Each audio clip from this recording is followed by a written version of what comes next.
जय झूलेलाल। मुंहिंजे चैनल सिंध समाज ते तव्हां सभिनि जो स्वागत आहे।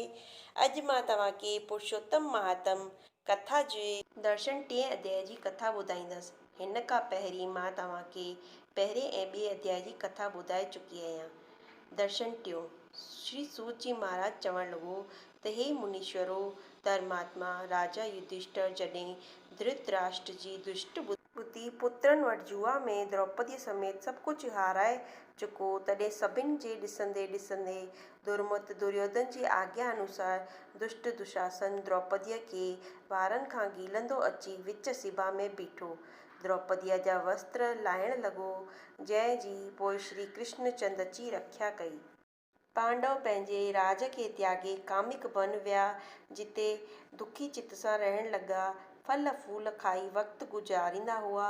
अहिड़ी तरह पांडवनि खे ॾिसी भॻवान देवकी नंदन श्री कृष्ण चंद उन वन में आयो।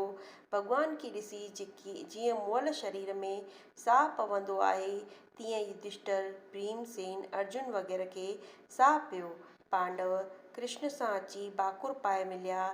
द्रौपदी, जंहिंजा वार खुलियल हुआ, दुखी चित भॻवाननि खे नमस्कार कयाईं। पांडवनि खे ॾिसी कृष्णचंद खे अहिड़ो त क्रोध थियो, जहिड़ो सीता जी जुदाईअ में भॻवान मर्यादा पुरुषोत्तम श्री रामचंद्र खे थियो हो। भॻवान खे क्रोध में ॾिसी प्रसन्न करण लाइ हथ जोड़े अर्जुन भॻवान जी उस्तति कई। हे जगदीश, श्री कृष्ण भॻवान, हे त्रिलोकीनाथ, मां जगत खां ॿाहिरि कोन आहियां, अव्हां ही जगत जी रख्या करण वारा आहियो। छा अव्हां मुंहिंजी रख्या न कंदा? अव्हां जा नेत्र ॾिसी ब्रह्मा जहिड़ा ई किरियो पवनि। अव्हां जे क्रोध सां छा नथो थी सघे? कहिड़ी क़बर त छा थींदो? हे भॻवान, अव्हां जे क्रोध करण सां ई महाप्रलय थींदो आहे। हे सभिनी तत्वनि खे ॼाणण वारा, अव्हां ईश्वर आहियो। अव्हां ही चराचर जगत उत्पन्न कयो आहे। हे मंगल करण वारा प्रभु, हिकिड़े जे अपराध करण सां अव्हां विश्व खे कीअं नास कंदा? भला इहो केरु हूंदो जो मच्छर खे मारण लाइ पंहिंजे घर खे जलाईंदो?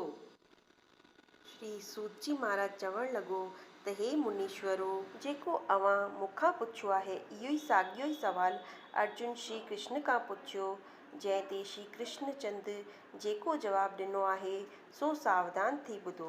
कृष्ण चंद चयो त हे अर्जुन, पुरुषोत्तम महीनो, जंहिंखे अधिक मलमास या धर्माऊ करे चइजे थो, इहो महीनो संक्रांतीअ खां रहित आहे।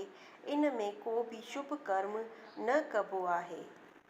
त असांजे टिएं दर्शन जी कथा हिते ई समाप्त थी। तव्हांखे इहा कथा कीअं लॻी कमेंट बॉक्स में ज़रूरु ॿुधाईंदव। ऐं अगरि तव्हां मुंहिंजे चैनल ते पहिरियों दफ़ो आया हुजो त चैनल खे सब्सक्राइब कंदा, पासे में ॾियल बैल बटन ते ज़रूरु क्लिक कंदा, जंहिंसां तव्हांखे मुंहिंजे नए वीडियो जो नोटिफिकेशन ज़रूरु मिले। हिन कथा खे तव्हां पंहिंजे मिटनि माइटनि खे बि शेयर कंदा। धन्यवाद।